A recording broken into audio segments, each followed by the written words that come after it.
can a single additional chromosome reveal about the long history of human development and genetic variation? Down syndrome, also known as trisomy 21, offers one of the clearest examples of how a small change in chromosome number influences both biology and our broader understanding of inheritance. The extra copy of chromosome 21 alters gene dosage, shaping characteristic physical traits, developmental patterns, and health outcomes. However, its presence also reflects deeper evolutionary questions. How often such non-disjunction events occur, whether certain populations show slight prevalence differences, and how ancient lineages carried similar patterns of chromosomal variation.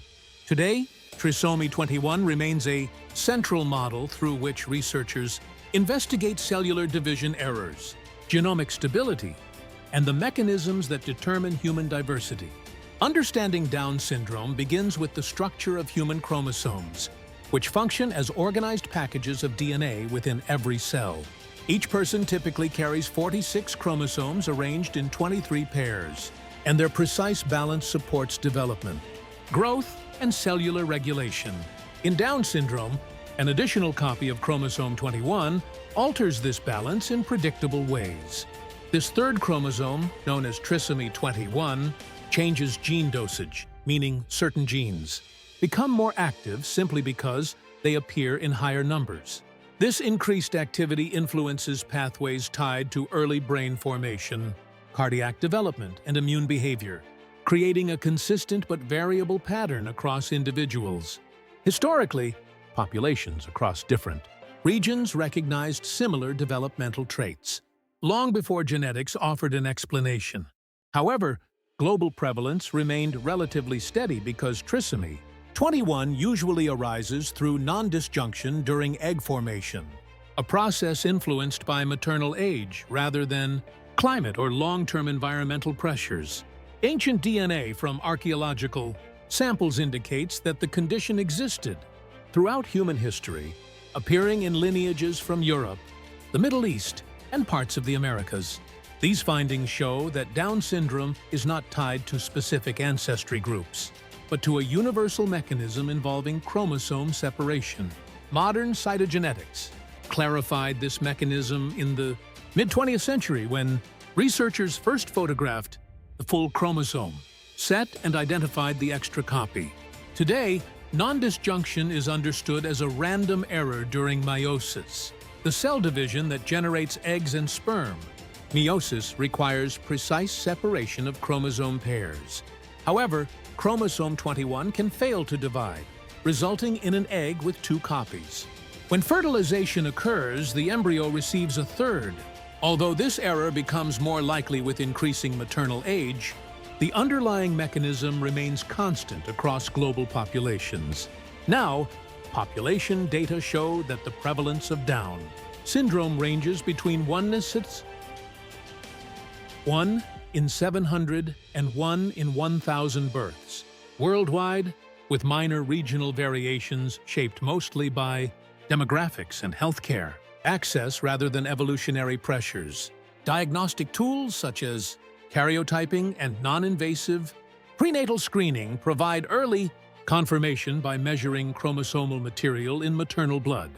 These methods reflect how advances in technology have reshaped the interpretation of chromosomal variation, shifting discussions from observation to mechanism-based understanding.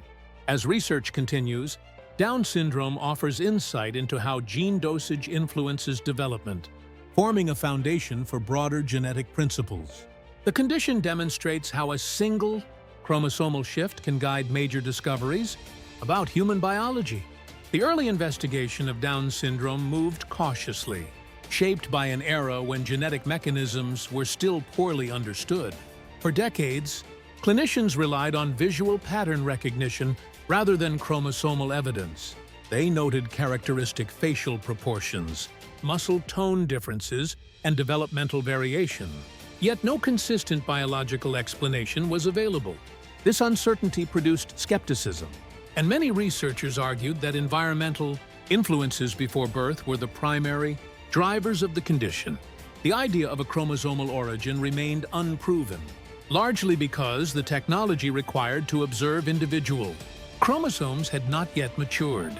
However, the development of improved staining techniques and standardized chromosome counts in the mid-20th century shifted scientific consensus. Once researchers agreed that humans possess 46 chromosomes, new possibilities emerged for identifying consistent numerical variation.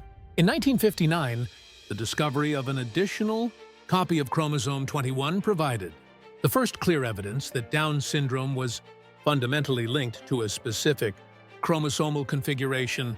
This finding clarified that trisomy results from non-disjunction, a mechanism in which chromosomes fail to separate evenly during cell division. The increased maternal age association strengthened the evidence, suggesting that the likelihood of non-disjunction rises with biological aging. Today, the global distribution of Down syndrome continues to reflect the universal nature of chromosome behavior.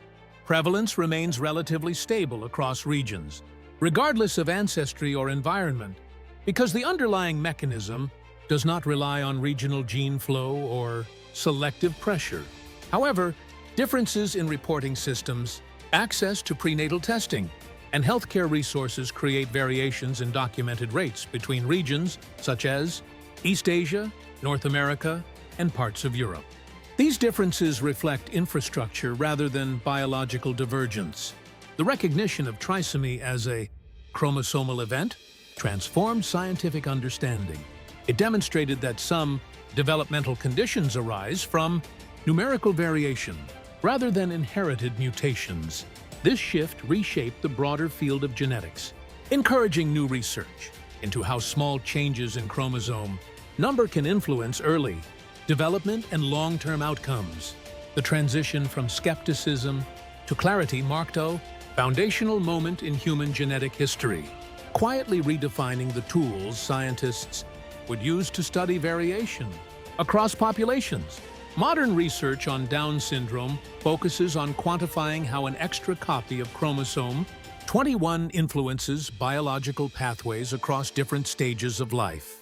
High-resolution genomic mapping now identifies specific dosage-sensitive regions, allowing scientists to separate broad developmental effects from more targeted molecular influences. These studies consistently show that gene overexpression, rather than mutation, forms the core mechanism of trisomy. The most examined region, known as the Down syndrome critical region, contains genes linked to neural development, cardiac structure, and immune regulation. However, researchers emphasize that no single gene determines the condition. Instead, a collective increase in gene activity shapes the overall phenotype. Recent clinical data provide clearer insight into how these mechanisms manifest.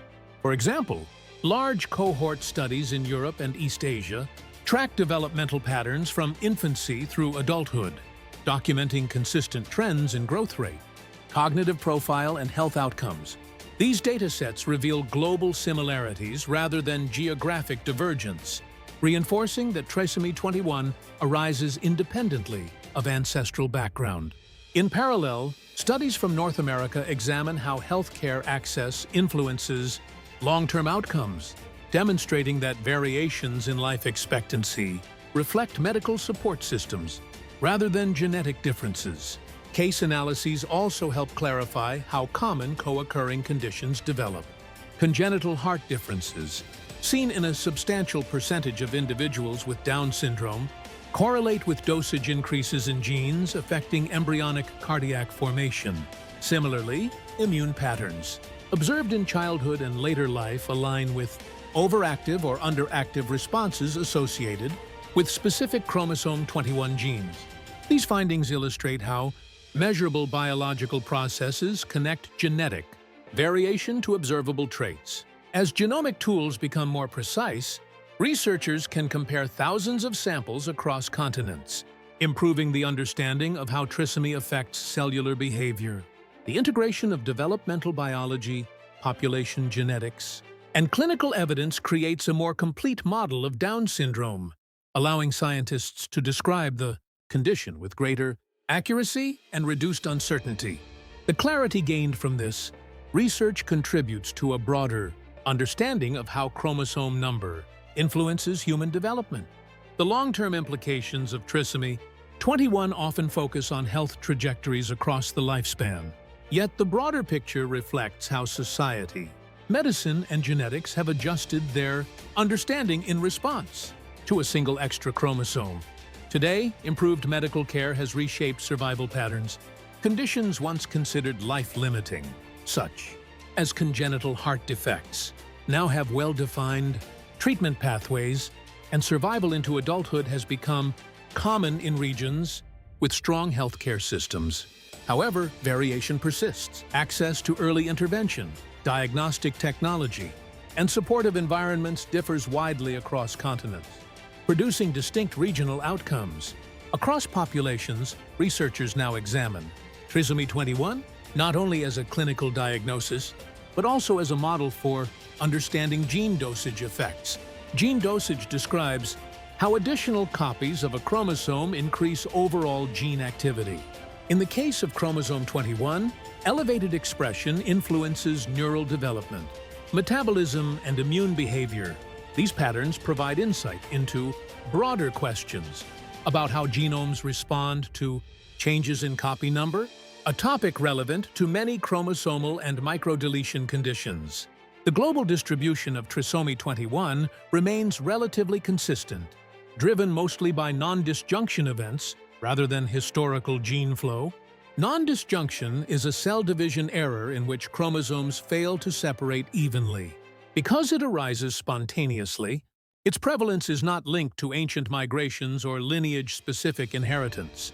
However, population-level studies show that regions with more access to prenatal screening tend to document different demographic patterns, reflecting differences in diagnosis rather than underlying biology. Today, researchers integrate molecular biology, epidemiology, and long-term observational data to refine their understanding of trisomy 21. The condition's predictable chromosomal origin allows scientists to track how early cellular events influence developmental outcomes.